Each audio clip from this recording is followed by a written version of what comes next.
的介绍，其实不敢当啦。简单介绍一下，我就叫具有，中文名字叫施子维，然后我是已经去北京，2008年去北京的，就是刚好奥运之后，北京奥运之后去的北京，当时也是因缘机会了，然后就我先简单介绍一下我自己好了，就为什么今天可以。其实我觉得刚刚听了几位前面的朋友的分享，我自己其实是觉得蛮激动的，因为大家都就是其实已经去了北京6年多，然后其实没有感受到台湾这个创业氛围其实还这么浓厚，然后有这么多这么年轻的人在这边做着一份自己理想的事情。然后我自己其实并不是什么创业的那个底子，我当年的那个年代。大概就是那种来台大去美国的那种时代哦，所以其实我是在台湾念了大学，然后到美国念了硕士之后，在美国第一份工作是写代码的，就 software engineer，然后回到台湾之后，其实就是在趋势科技待了比较长的时间，然后在趋势科技开始了我的所谓user experience， 就用户体验的这个生涯，然后08年因缘机会到了北京之后，加入了 Microsoft。然后一直在做搜索，然后之后呢，觉得说，然后也在东京待了一小段时间，然后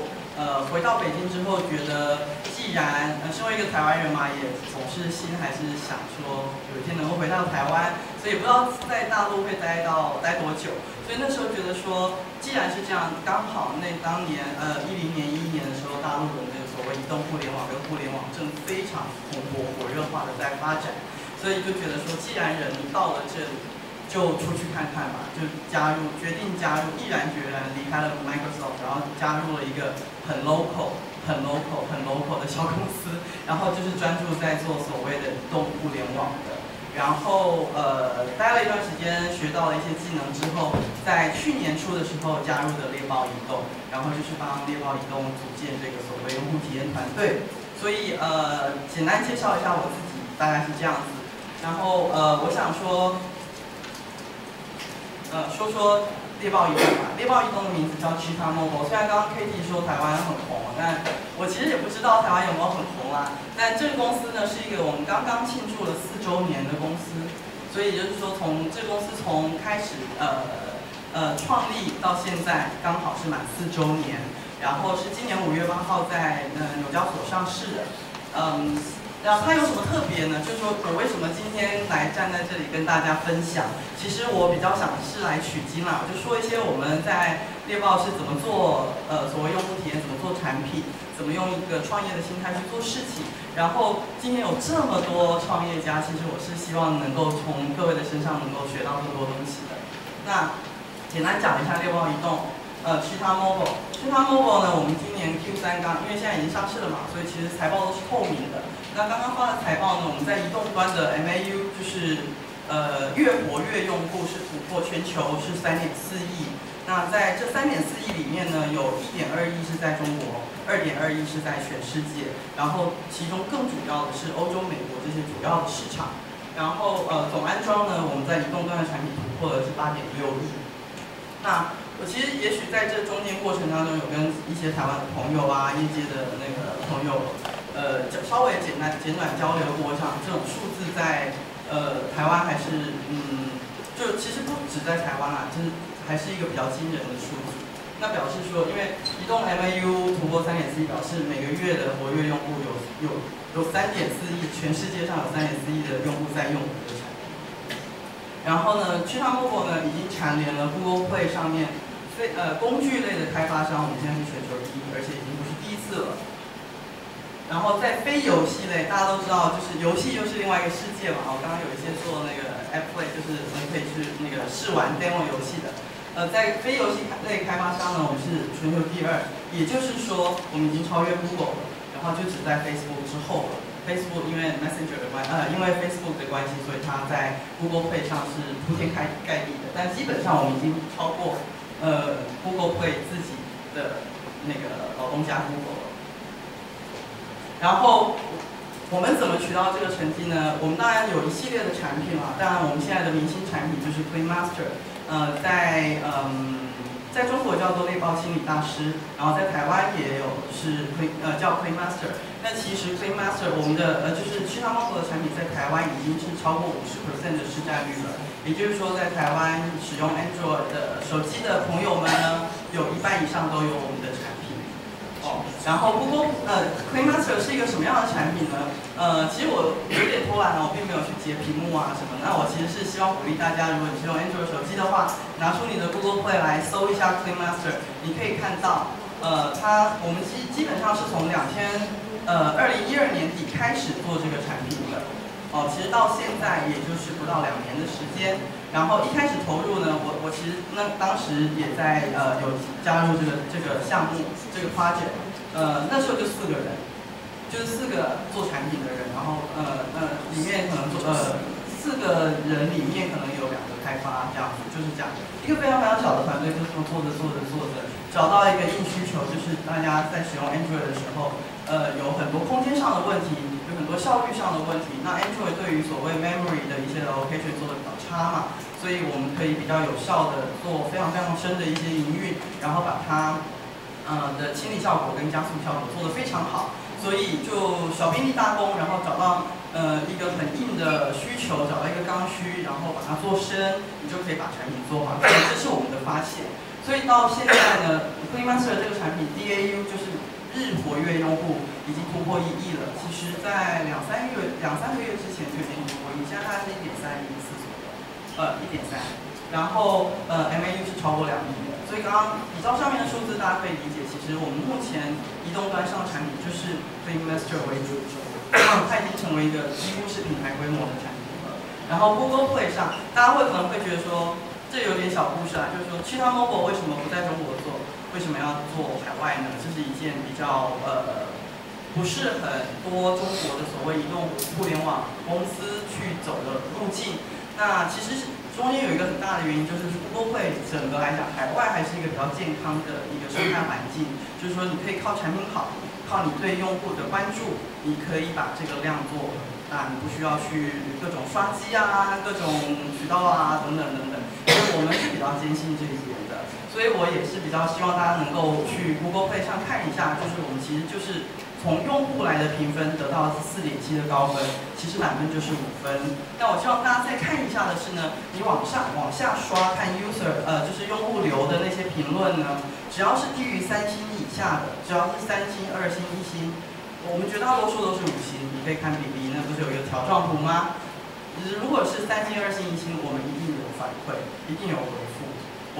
因为我们觉得一个用户他下载你的产品装了觉得不爽，卸载了就走了，这是最正常的做法。但是如果有一个用户用你的产品用得很不爽，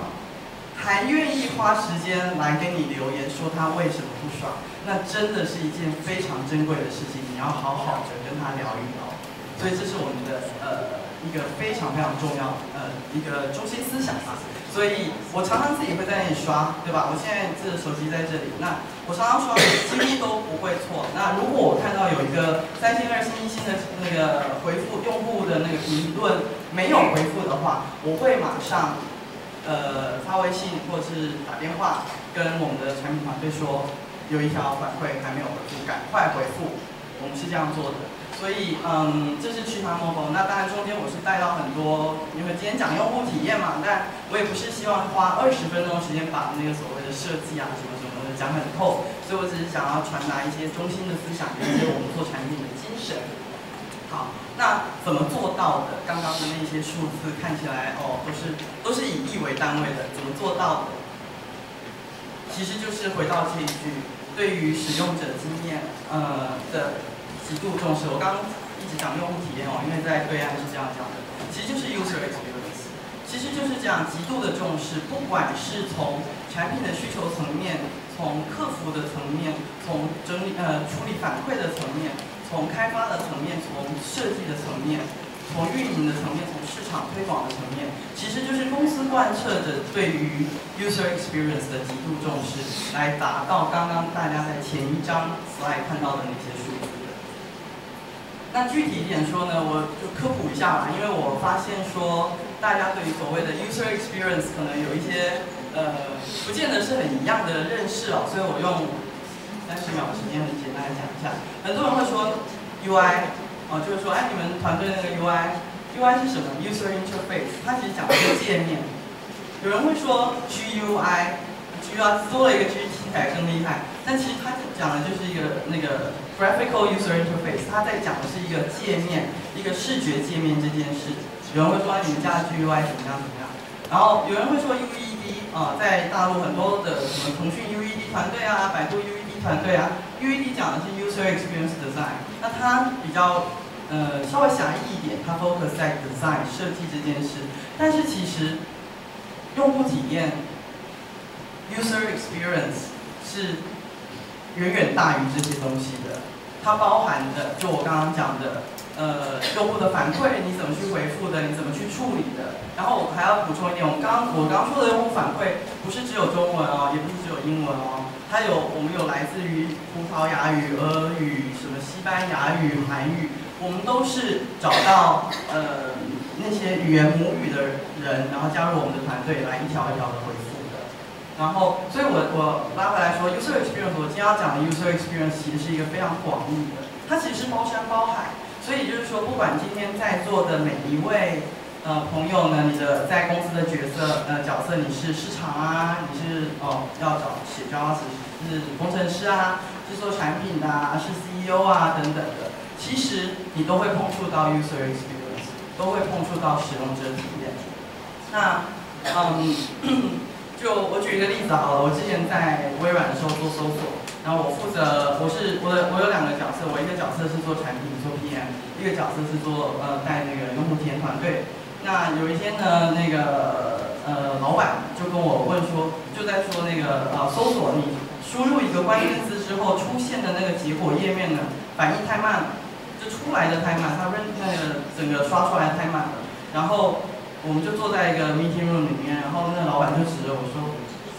这难道不是 user experience 的问题吗？”我说：“是。”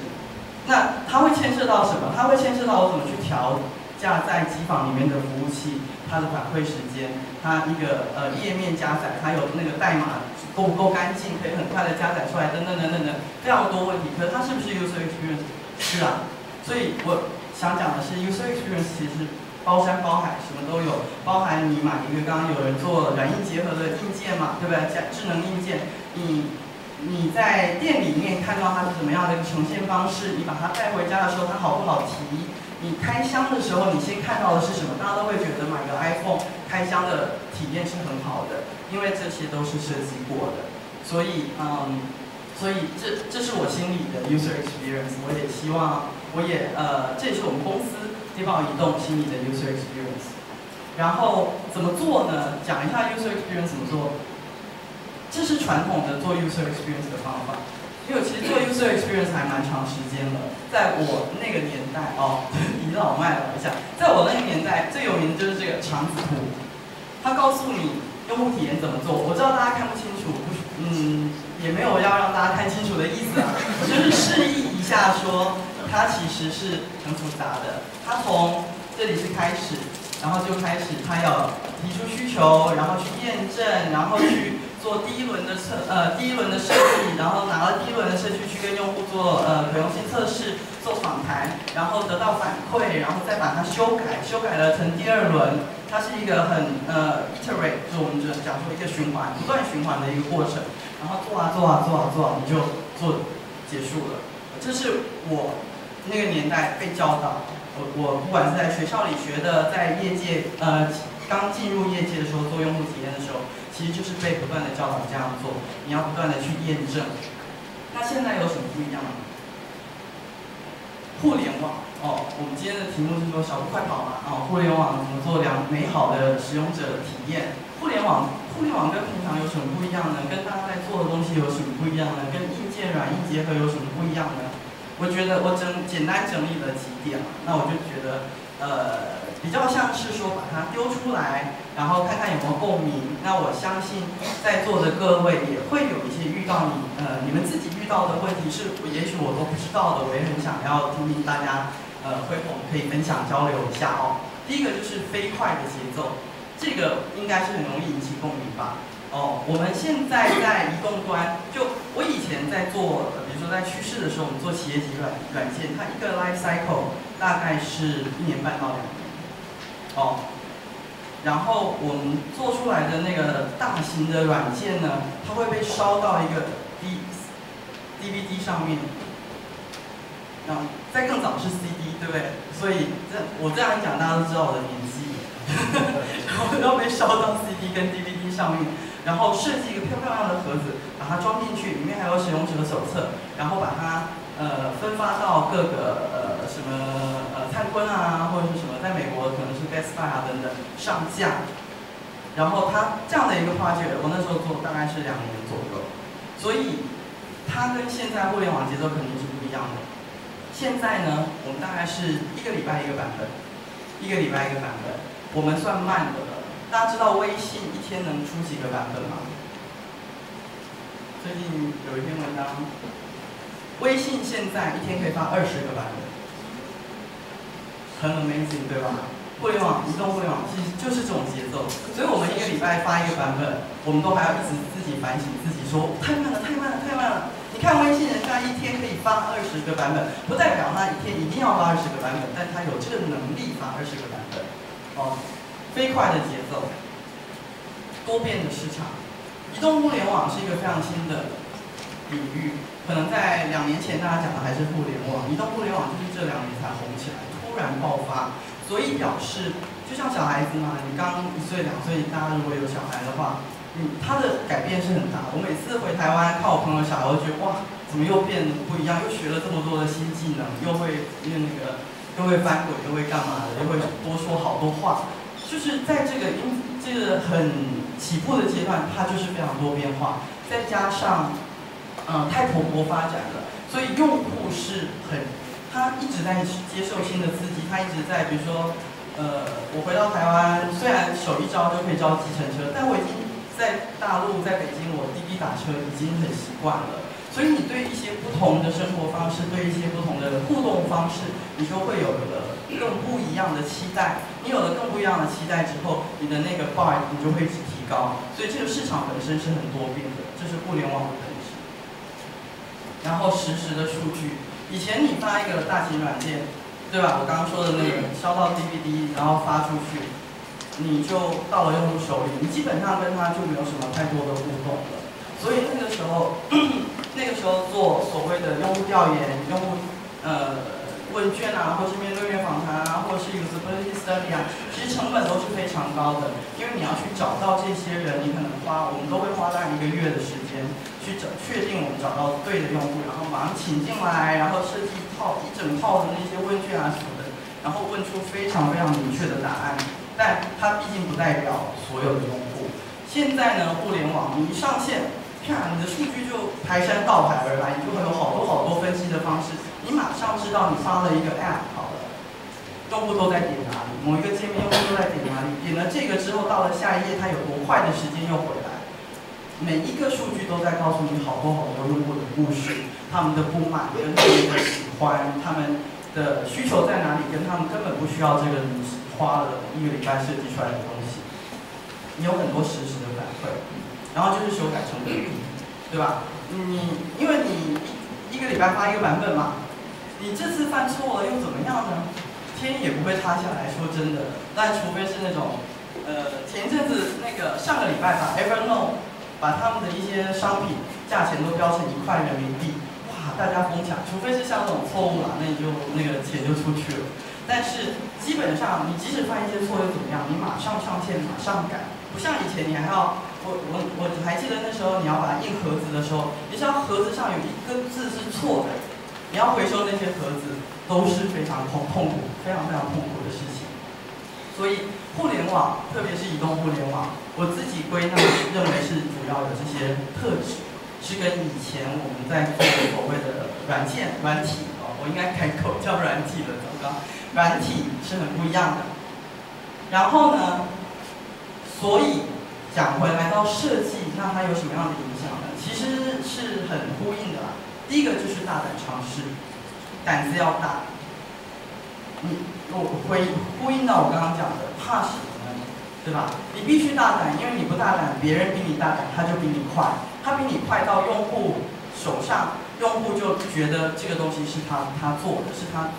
一旦有了满足他需求的东西，他为什么要你做一样的东西？所以你要非常大胆的去尝试。然后大胆尝试的另外一点呢，其实是因为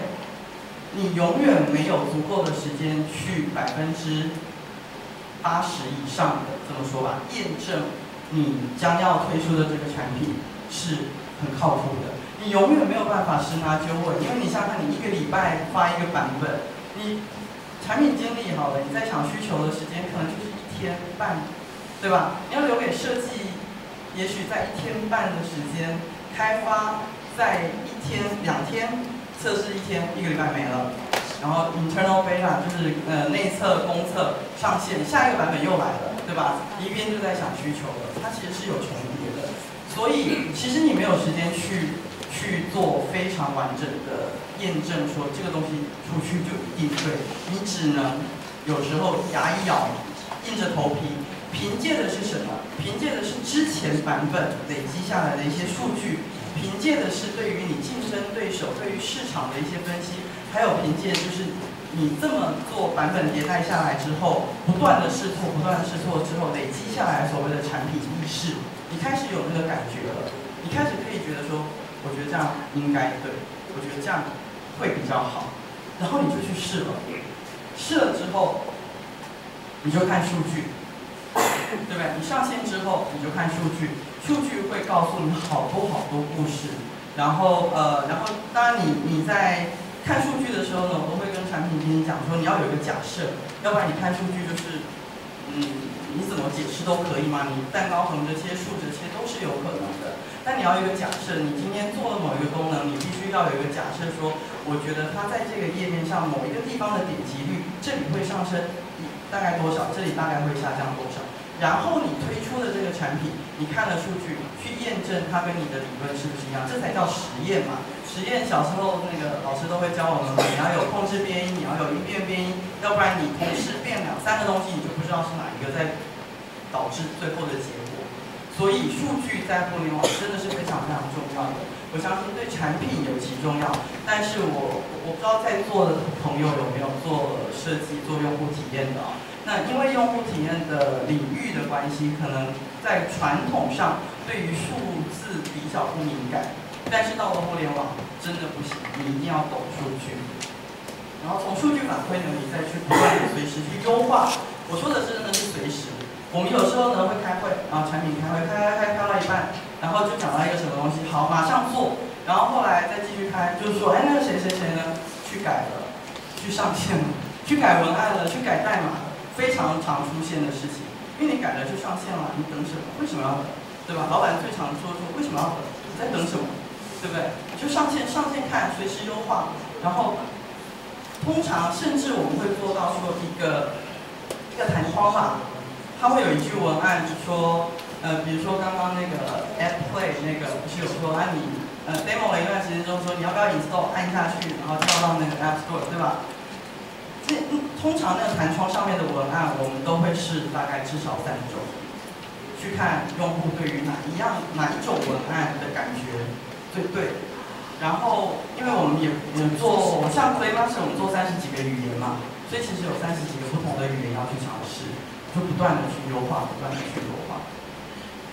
然后呢，其实就是小步快跑。其实上面都在讲小步快跑啦。那我们老板傅盛，就 CEO 傅盛呢，他最常讲的是说，互联网不是试对的行业，它是一个试错的行业。如果知道对，你就不用试了。所以你必须不断的去犯小错，然后你才不会犯大错。所以我其实，在猎豹移动大概快2年的时间，我是非常相信这句话的，因为我们不断的有这种大胆的尝试，试一下对了，试一下错了，错了没关系，跌倒重新爬起来，在那个基础上再去不断的优化。你在这个不断犯小错的过程当中，你会真的积累非常多的所谓对于这个产品的知识，然后你就不会犯一个有一天跌到一个坑里面的几个大错。所以小步快跑，然后去创造美好的使用者体验，其实就总结一下我刚刚前面说的这些，就是不管是在产品层面啊，从设计层面啊，从甚至产品定位策略的思考层面等等的，希望对大家有一点帮助哦。然后这是我的 email， 如果欢迎大家可以交流一下。然后刚刚因为有讲到，就是我们这个讲了很多猎豹移动怎么去做产品，怎么在mobile 上面去 mobile internet 上面去做出现在的这些产品和成绩。那刚好我们接下来在1月份的时候呢，1月13号会举办了一个两岸的互联网峰会。所以我们的那个 CEO 傅盛，还有我们的董事长雷军相信大家会比较熟悉了，就是小米的CEO 嘛，都会来参加。然后台北这边呢也会有像 GoGoLook 啊、HubSpot 的创办人，然后时间轴的创办人，还有江宏志等等的这些重量级人物都会参加。所以也非常希望能够大家能够到时候希望多了解一下移动互联网行业，然后创业圈的朋友，可以到Facebook 上搜一下 Clean Master Taiwan， 你就可以看到我们接下来会有一连串的一些那个消息放出来，关于1月13号的这个峰会。好，那就谢谢大家。